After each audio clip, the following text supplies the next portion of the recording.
Assalamualaikum warahmatullahi wabarakatuh. Kami dari kelompok simultan dengan produk tatakan gelas berbahan dasar clay yang beranggotakan kelompok Aliara Madani dengan NIM 211300006, Nafa Cesa Putri 2113013, Aldora Mareta 2113022, Muhammad Arta Bima dengan NIM 2111058. Kemudian untuk slide ketiganya yaitu pendahuluan home industry atau UMKM sekarang sudah menjadi solusi dalam menghadapi krisis ekonomi. Home industry ini mengkhususkan diri dalam kerajinan tangan, detail, dan artistik untuk memastikan kepuasan pelanggan. Produk atau tatakan gelas menciptakan solusi yang efisien agar para konsumen nyaman dan menjaga agar permukaan meja tetap untuk menaruh gelas tetap kering dan bersih karena sudah ditandai oleh tatakan tersebut. Kemudian yang terakhir, penelitian ini dibuat agar mendapatkan informasi mengenai keinginan, kenyamanan, dan keamanan untuk konsumen. Selanjutnya, clay. Clay di sini berbahan dasar dari tanah liat. Namun selain terbuat dari tanah liat, clay juga terbuat dari bermacam-macam bahan, tetapi adanya memiliki sifat seperti clay. Eh, Tanah liat dihasilkan oleh alam yang berasal dari pelapukan kerak bumi yang sebagian besar tersusun oleh batuan feldspathic terdiri dari batuan granit dan batuan beku. Kerak bumi terdiri dari unsur-unsur seperti silikon, oksigen, dan aluminium. Selanjutnya di sini ada jenis-jenis clay ada 5, yaitu clay asli, paper clay, polymer clay, jumping clay, dan air dry clay.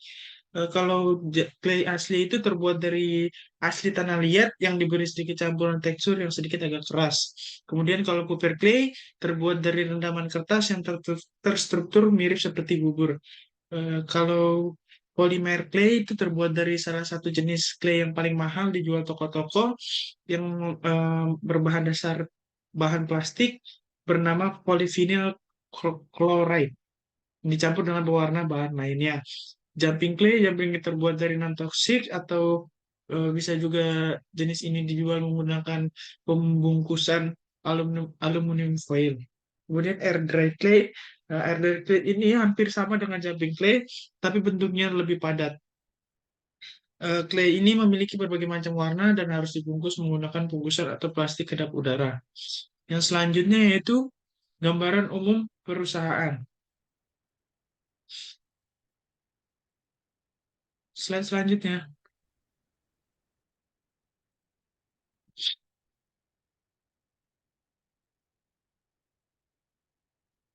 Nah, di sini ada gambaran umum tentang perusahaan yang kami ambil yaitu dari Clay Garden Studio 77 yang beberapa aspek penting yang diterapkan dalam usaha yang sedang dijalani yaitu aspek produk. Aspek produksi ini Clay Garden Studio 77 memproduksi macam produk clay dan menerima permintaan langsung dari pelanggan.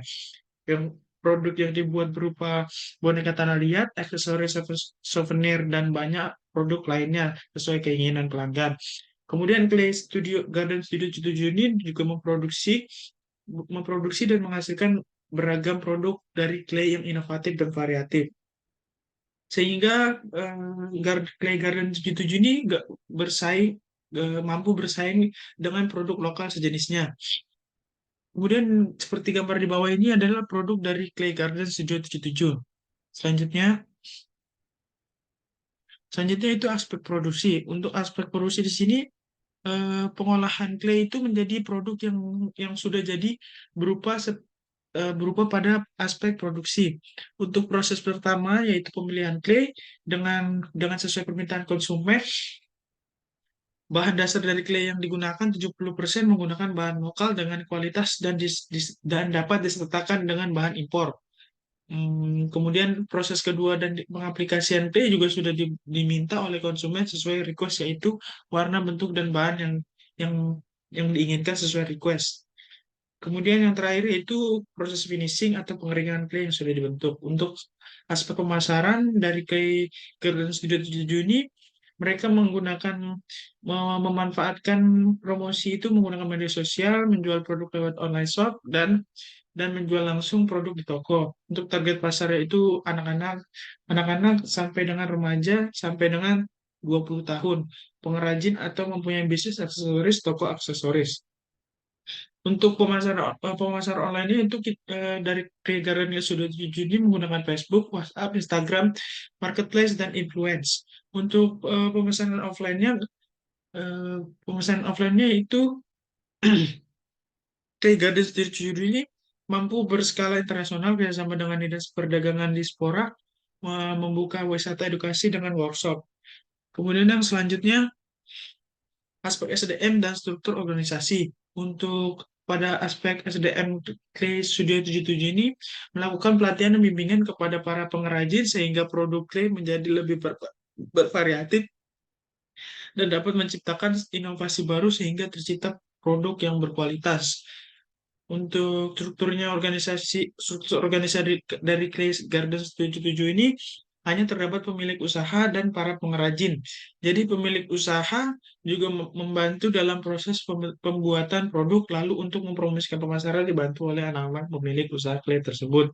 Kemudian yang selanjutnya yaitu lokasi UMKM-nya itu berlokasi di Jalan Klaverina, Blok H733, Belimbing, Kota Malang, Jawa Timur.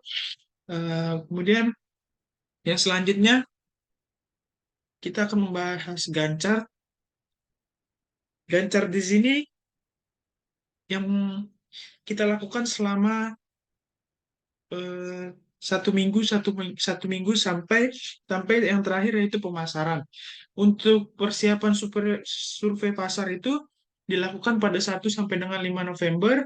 Yang kedua, pembelian bahan baku dilakukan pada 6 sampai 11 November. Kemudian pembelian alat dan mesin produksi dilakukan pada 6 sampai dengan 18 November. Kemudian perekrutan tenaga kerja baru dilakukan pada 12 sampai 25 November. Kemudian pelatihan tenaga kerja dilakukan pada 26 November sampai dengan 9 Desember. Persiapan tempat produksi dilakukan pada 19 November sampai dengan 2 Desember. Evaluasi hasil produksi dilakukan pada 10 sampai dengan 16 November. Pemasaran dilakukan 17 sampai 30 Desember.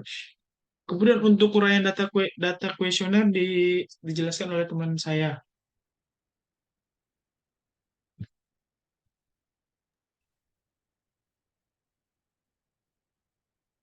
Kemudian di sini ada uraian data kuesioner konsumen. Ini digunakan sebagai kriteria pemilihan produk. Untuk poin yang pertama ada aspek yang diperhatikan saat membeli produk. Di sini ada 5 pilihan, yaitu harga, kualitas, kebutuhan, selera, dan harga. Bisa dilihat dari semua pilihan ini, yang mendominasi yaitu pada pilihan kebutuhan dengan sebesar 55,3%. Next. Kemudian di sini ada cara pemasaran yang paling ampuh, dengan pilihannya ada datang langsung ke toko, lapak, rekomendasi, dan e-commerce. Dilihat dari diagram tersebut, dapat diketahui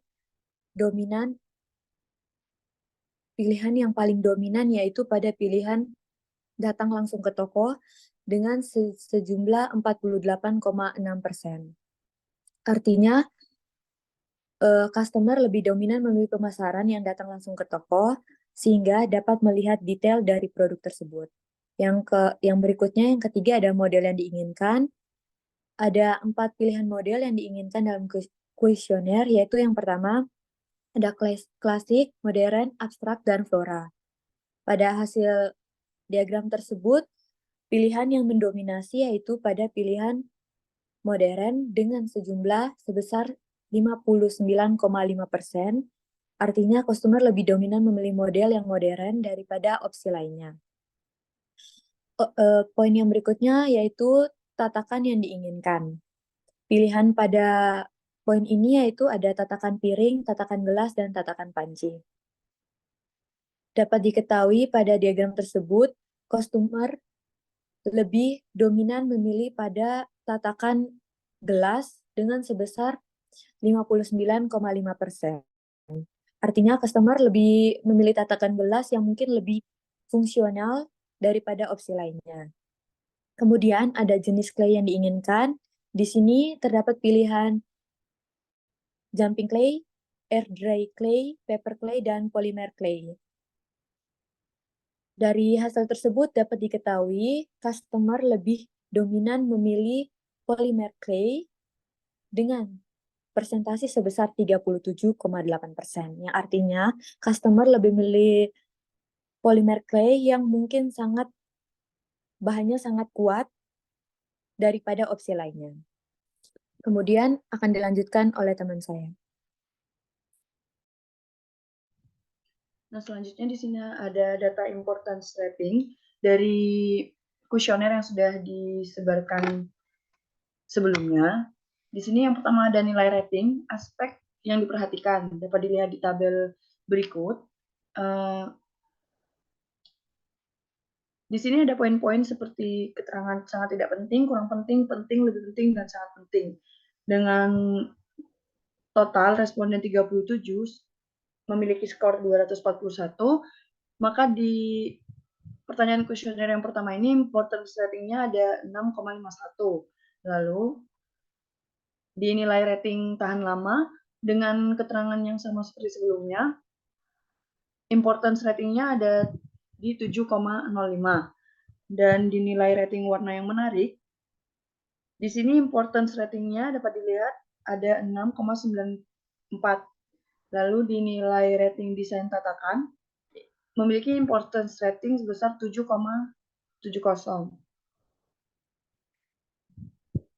Lalu nilai rating jenis clay, di mana nilai rating terakhir, di sini mendapatkan importance rating sebesar 7,16. Selanjutnya, penerapan produk berdasarkan QFD. Setelah dilakukan analisa terhadap hubungan antara kebutuhan konsumen dan karakteristik teknis menggunakan simbol untuk mempermudah dalam perhitungan, maka simbol tersebut diterjemahkan ke dalam angka sesuai nilai dari masing-masing simbol. Nah, di sini ada 3 simbol, di mana simbol pertama ini ada lingkaran berwarna hitam. Di sini artinya hubungannya sangat kuat. Lalu yang kedua ada lingkaran tetapi hanya bentuk lingkaran luarnya saja yang berwarna hitam. Di sini berarti hubungannya sedang. Lalu ada bentuk segitiga di mana hubungannya itu terbilang rendah.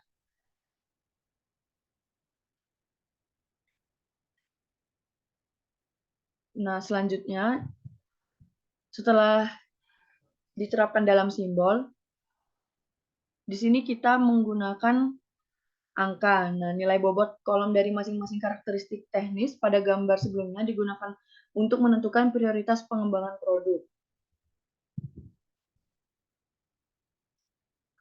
Nah, dapat dilihat di gambar ini.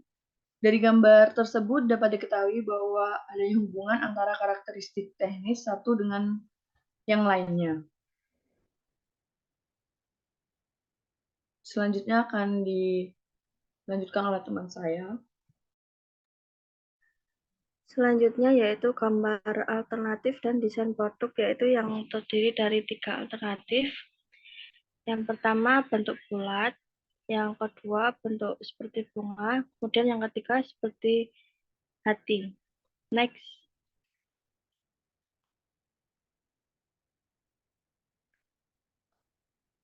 Kemudian final design, yaitu yang pertama konsep desain, yaitu menggabungkan kepraktisan dan estetika dalam satu produk multifungsi, yaitu terinspirasi dari gaya modern dan minimalis.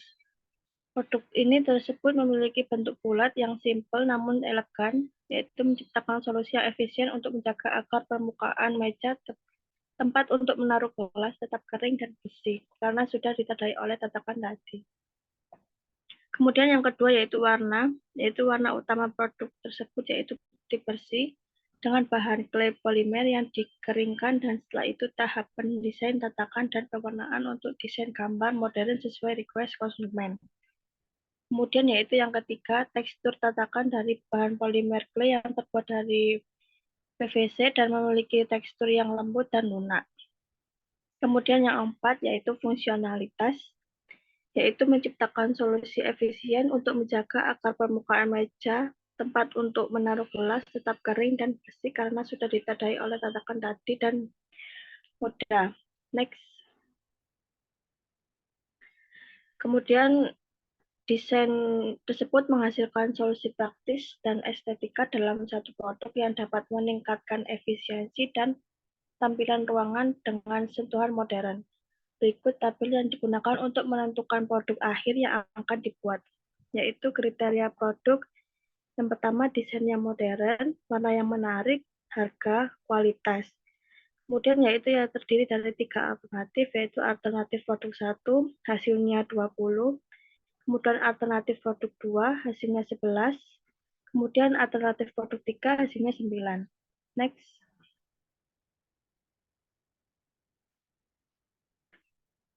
Kemudian dari masing-masing alternatif dapat disimpulkan bahwa alternatif 1 mendominasikan dalam penentuan produk akhir yang akan dibuat. Kemudian yaitu spesifikasi produk akhir. Dari ketiga alternatif di atas, kita mengambil salah satu produk pilihan yaitu pada gambar alternatif 1 dan akan kita jadikan sebagai suatu produk jadi dari hasil pengamatan dan pertimbangan yang telah diteliti. Dalam proses ini dilakukan dengan cara pembentukan clay sesuai request, kemudian pengeringan, penentuan desain gambar modern sesuai request konsumen, kemudian pengecatan, dan yang terakhir pengeringan total. Next.